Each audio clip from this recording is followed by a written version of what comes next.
Hey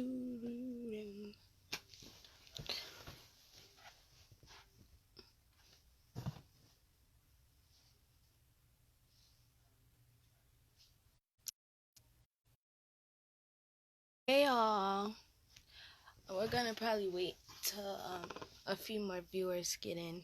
I'm kind of well, I'm on exactly at 2 o'clock, like I was supposed to. Stop eating my good old grits for everybody and bacon. I thought I wasn't gonna be on at the proper time because this before I got on live, guys, I almost died. I was eating hot grits and it got stuck in my throat. Like my chest was burning.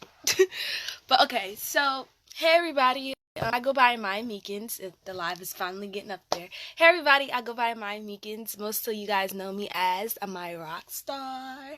And today I will be taking over Girls Who Brunch Tours Facebook Live for a few, just a few. So make sure you guys comment below, interact with me. We're gonna make this a bit fun, just a little bit. And today I'm gonna be reading my book, The Life of a Teenage Girl. You guys can go get that on Amazon, Barnes and Nobles, Google Books, anywhere y'all could go get it. We're just gonna do a little reading, a little fun, a little snippet or whatever. And you guys be sure to certain part and everything in the comments right here below. And yeah, so let's get started because I'm pretty sure time is ticking.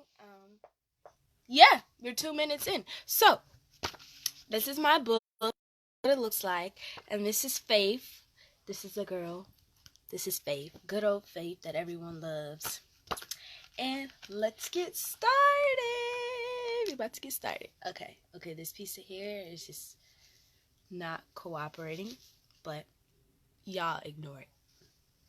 Alright, so when you open a book, you see this picture again. We love it. So I'm not gonna read the little note or whatever because I just feel like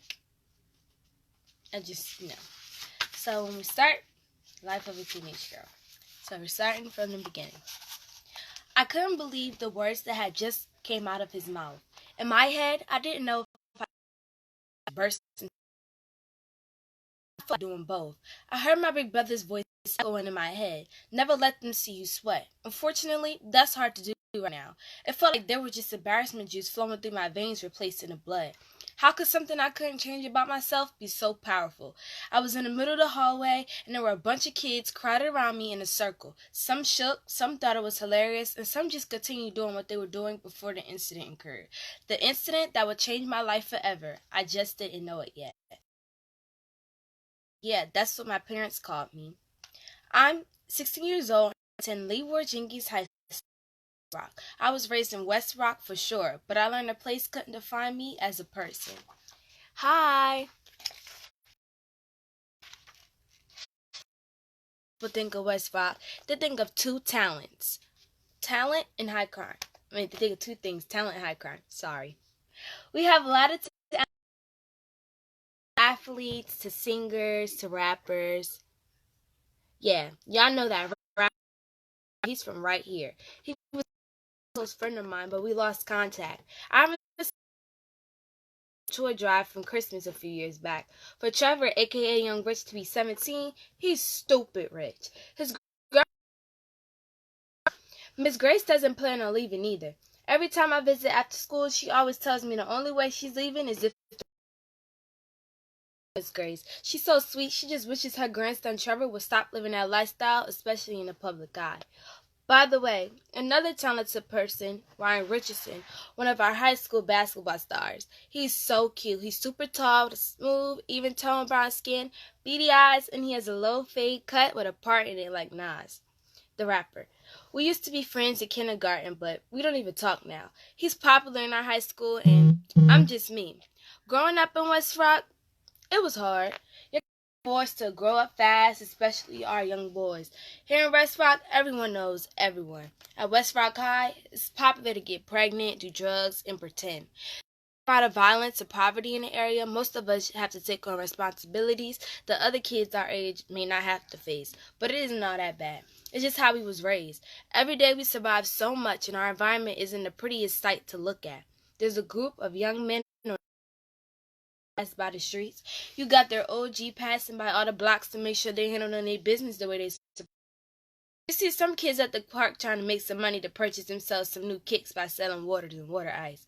By every corner store, you see a person at home hustling to make ends meet. One thing about West Rock is this city is full of hustlers. I don't feel like people commit these actions of hustling because they want to. I feel like it's more the thing they have to do for them to survive. Drugs, murders, and etc. all these people know, which is sad.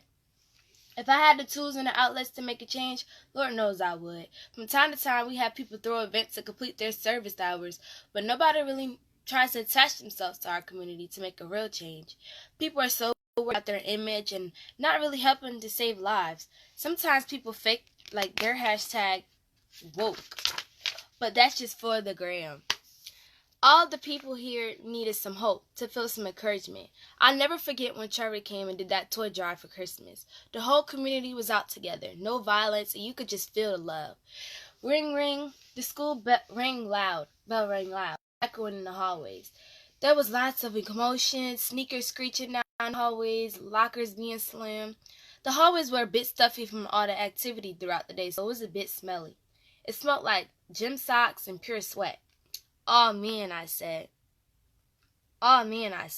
"What's up, girl?" I heard my bestest friend in the whole wide world, Aya, say. I turned around. Aya is so pretty. She's tall with a medium brown skin, big, beautiful brown eyes, and her jumbo box braids sat on her head in a bun, with her baby hair laid to the god. How would her baby hair still lay after a long, stuffy day in school? She had to use that Eco Styler gel I put on, too. That stuff worked. Nothing much, girl. I just was a little irritated. It's pouring outside and my hair, I explained to my friend. Today I had my natural hair out in an afro. It was moisturized, well and curly, since I had a lot of hair. I didn't even want to deal with having to put it in a ponytail. Girl, now you got good hair. Come on now. I chill. All hair is beautiful, I told her. Yeah, girl, whatever. Rolling her eyes, you are riding down the this. I'm gonna walk, I answered. If you're walking, why are you fussing about your hair then? In my head, I definitely roll my eyes. I could be a piece of work sometimes, I tell you, but she's my girl, so I deal with her regardless. Aya, I would have to walk regardless, home from the bus stop. Plus, I wanted to stop by Miss Grace's house before I head home. Ooh, girl, you just want to get the latest tea on Trevor. I was scrolling on Instagram yesterday, and I seen him and the reality TV star Kyra Rose broke up. Damn, girl, that's a mess, I said. I was right. I did have a crush on Trevor. Just a little bit, but I wasn't telling her that. If I told Aya, she would never let that situation die down, especially if we saw Trevor. Oh my gosh, Lord knows I could see it now. Click, the doors opened and the school was over. Teenagers are being loud everywhere. Text not videos that we had made. There was play fighting from boys, girls tried to start some drama. Other girls were not while waiting for the bus to arrive, so we all could just go home. Shaking my head. By now, wet outside, but the sun was shining, which created rainbows on the school sidewalks and concrete. Hey, Faith, you see Denise? She's never going to learn, said Aya. Aya, girl, mind your business. I don't want no drama with Denise, I said. Aya blabbered on and on about Denise and her latest drama in front of me, but I was too busy focused on Denise and Ryan Richards' face. He was feeling her, too. She put her arm on his shoulder and everything. Ryan's clique surrounded them, his boys, all basketball players. They had on their dark green and gray varsity basketball jackets with their last names and numbers on the back. I always thought I had a relationship like Gabrielle and Troy from High School Musical. I could rock my high school sweetheart's jacket, but sheesh, life had other plans for me, I guess. Ryan interrupted my thoughts, and he looked up at me as Denise whispered something in his ear. Man, oh man. All I saw was his waist swimming for sure. He definitely just went up to the barber shop because his hairline was crisp. Diamond studs in his ears glistened. I guess Denise felt him anymore because she stopped and she turned her head to look at what he was looking at. When she saw me, she sucked her teeth hard. Denise was very popular. Her skin complexion was lighter than mine. She favored the girls you see on the Explore page on Instagram. Yeah, she's that type of pretty. Her eyebrows were bomb, and she kept her face beat. She had her Brazilian inches hanging down to her back, too. She removed her arm around Ryan's neck and folded it at me. That's when I know it was about to be. When I got dressed for school this morning, my all-white Air Force Ones looked extra crispy. Oops, sorry guys. Sorry, I did something. Oh, okay. I don't know. Okay. But now, as I walk home, I'm kind of annoyed I chose to wear these and it rained. I don't play about my hair or my kicks. I don't need any mud ruining my shoes. Plus, my mama would kill me. As I was walking home, little baby blasted through my AirPods and my curls bounced up and down. Some stuck on my lip gloss. Ugh. I hated that when that happened. That's like every girl's nightmare. I was so into my music, I hadn't noticed I reached Miss Grace's house. She was outside on her porch making sure her plants looked nice. I love her like my grandma. Miss Grace is an older lady with such a wise soul. She's about my height or even shorter than me, actually. Her skin is smooth and dark brown like a Hershey's bar. In front of her house, I could see her big, bright red tomatoes were ready spaghetti. That lady sure knows she can cook. I tried to come out and check on her since Trevor wasn't always around and able to anymore. Trevor's mom was his manager with a few other major artists. She always fussing and says she doesn't have time to see about her mother, but that's crap because even Trevor, the artist, finds time. Oh, my baby Faith. How are you doing today, dear? Miss Grace greeted me. I'm fine, Miss Grace. How are you doing? Oh, gosh, guys. It's only 2:12, and we still have some time, so that's good. We are almost done. We're about to start chapter 2 in a few, so we got a lot read in this good old 15 minutes. So, if you guys are enjoying me reading, be sure to let me know so I can, see if I can get back on the live again sometime and we can finish it up and we can get some other. Okay, so I'm fine, baby. God woke me up this morning, so I must be on to something here. I chuckled. I hear you, Miss Grace. Well, I was just stopping by. Mama needs me home in time for dinner tonight. She has some errands to do. Oh, wow, your mama's cooking? That poor baby here. I'll put some of my fresh spaghetti in the container for you two. Oh, Miss Grace, that's so sweet of you. I'm sure Mama will be happy, and I know she'll appreciate it for sure. Well, looks like Zay, my brother, Isaiah, he's going to be hungry tonight. I thought to myself, I know for sure my mama ain't cooking anything at all now. Knowing Zay, he'll probably get one of his little girlfriends to bring him some food. My brother is a mess. He's brown skinned, about 6 feet 2 inches tall, and he has hazel eyes. He gets his looks from my daddy, but you can tell my mom smoothed him out. My brother's handsome. He taught me about the shoe game too. He makes sure we fresh just like my mama.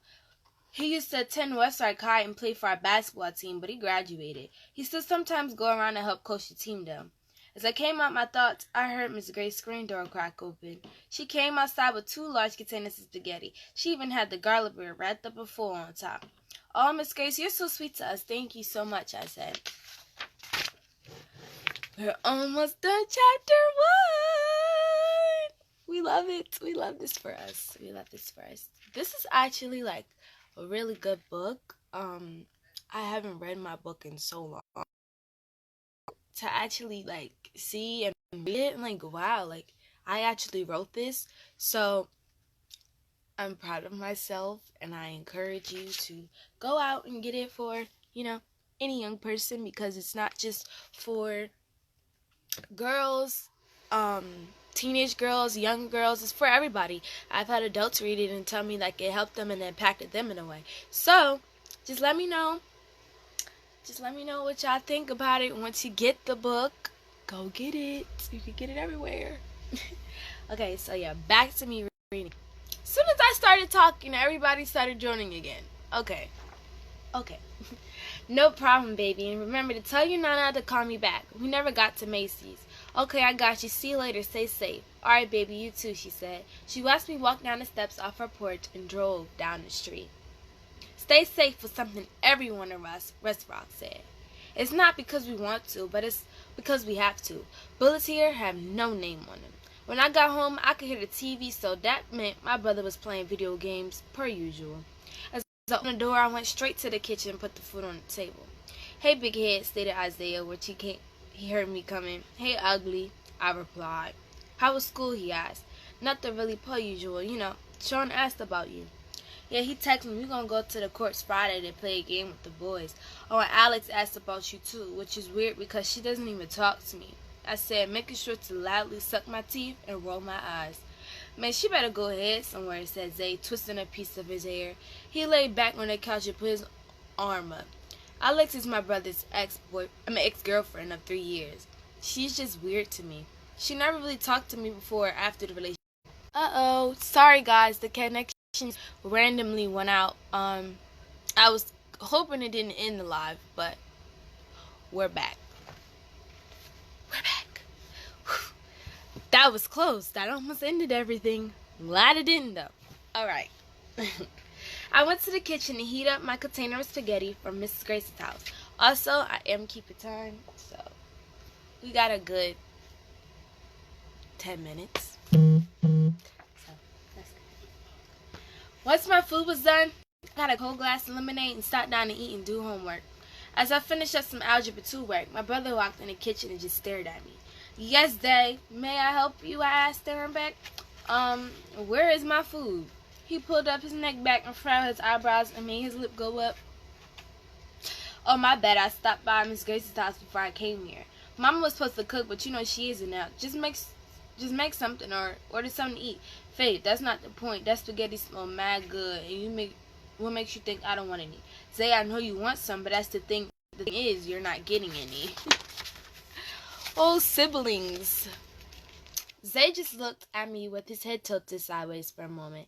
Then he sucked his teeth and walked out the kitchen. "Finally," I yelled and took a deep breath. As I finished my homework, I put the pieces of paper back into the folder, placed the folder in my backpack, and I headed upstairs to get ready for bed. It just felt like tomorrow was going to be a long day. This is the juicy chapter. We're now on chapter 2.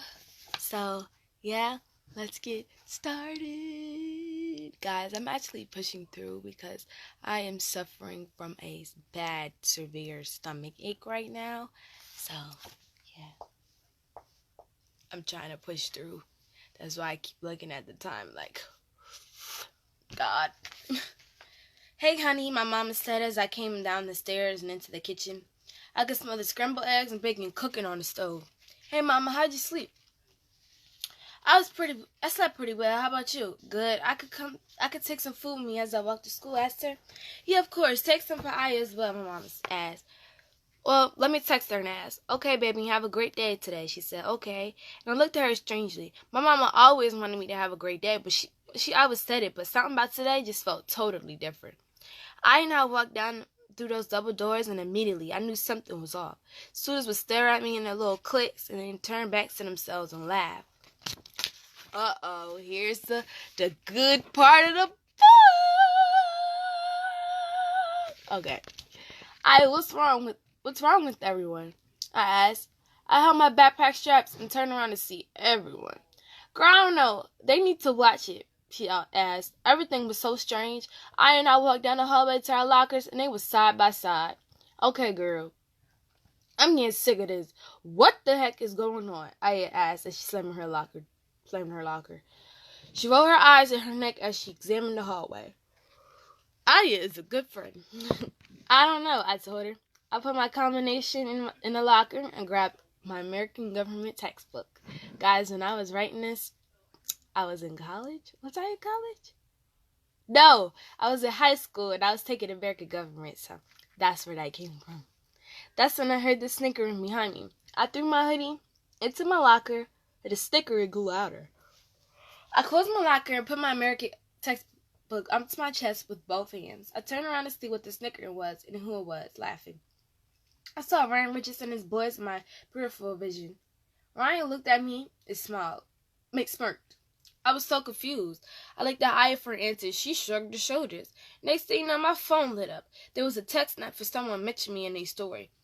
I clicked on the notification to open it, and it felt like my heart dropped to my knees.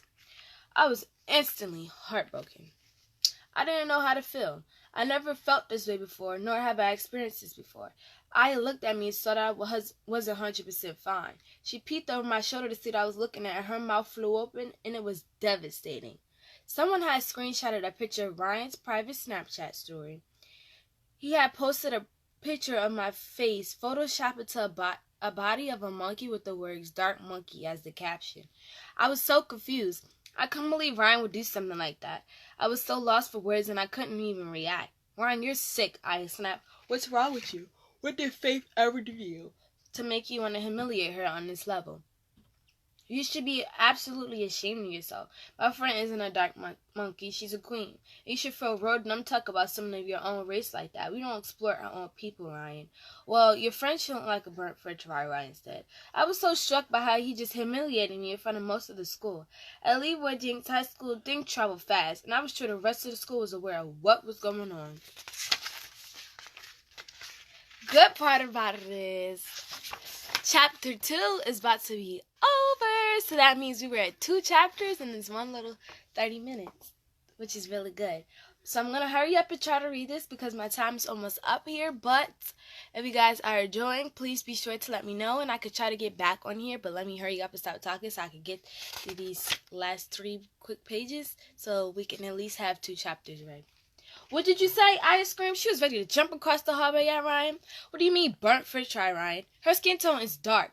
She's black as asphalt. If you were to turn on off the lights right now, you wouldn't even see her," he yelled back. All I could do was stare at him. I didn't even know how to react. I've heard those things about myself before. Was this what my ancestors had gone through? Is this what it feels like to be a black girl? Why? I felt so many questions. I was heartbroken. It felt like my heart hit the ground floor and shattered in a million one pieces. Ron and I used to be friends. We were younger, and I had a little crush on him too. So to hear those words from his mouth even hurt more. He wasn't even that much lighter than me, so I was just confused by why he thought it was okay to pick on his own race. All of society did it anyway. My mama always told me I was beautiful. She made sure to instill that in me while I was young. It hurt so much that I didn't even want nobody else to feel this pain. Why did being darker matter so much to people? Why can't we all just be beautiful in our own way? I sat at my desk in the middle of the classroom. Our teacher was teaching us conversion factors in chemistry class. The only reason I just messed it up because I'm trying to figure out, like, what? I should have really been paying attention, but I just couldn't focus since that incident occurred. I literally felt like I was just existing. Mentally, I wasn't there. I never dealt with that level of embarrassment before. I didn't even know what to do. Ring, ring, just like that, school was done for the day. I threw my backpack around my shoulders, holding up my textbooks to my chest, and as I walked out, my mom was just all over the place. But hey, could you blame me? Ryan had just said about me was honestly sickening. I headed to my locker, put my textbook up, grabbed my hoodie to walk home. That's when this girl came up to me. "Hey, Faith, I heard about what happened with Ryan. I'm really sorry that incident that happened to you. We never interacted before, but I've seen you around school, and you seem like such a sweet, genuine soul. Keep being a great girl. Don't let that tear you down." She smiled at me. I literally never seen her before. What she said to me was so kind. God always has a way of doing things. I really needed that. And guess what? This is the last page, but we're done. "Wow, thank you. That was so sweet of you," I said, looking down, then back up at her. I really needed to hear that, so thanks a lot. "No problem, girl. You never know, things always happen for a reason. Maybe this can benefit you in the future." "Well, girl, I sure hope you're right. I see you around." Closing my locker. With a final wave at her, I headed home. As I walked, I fell deeper and deeper into my thoughts. The incident continued to replay in my head over and over again. The photo of me kept popping up in my head too. I was so hurt. Before I knew it, I was at Miss Grace's house. Right then and there, I knew God definitely had a reason for things. Well, it's 5 minutes left. We read 2 chapters of the book. I don't want to, start another chapter and then have to get off. So, thank you guys so much for listening and watching me and listening and watching me. Thank y'all so much. I appreciate Girls Who March Toward Miss Nicola for giving me this opportunity to, share a little bit of my work with y'all. And got 5 minutes left, but I can't really like stay on because I need to go take a Advil. I'm in some pain right now. But I just want to say thank you. Only reason I'm getting off early is because I don't want to start a whole nother chapter and you get into it and then I have to get off. So thank you guys so much for tuning in. I hope you enjoyed it. I would definitely try to get back on this live in the future. And thank you so much. See y'all. Love y'all.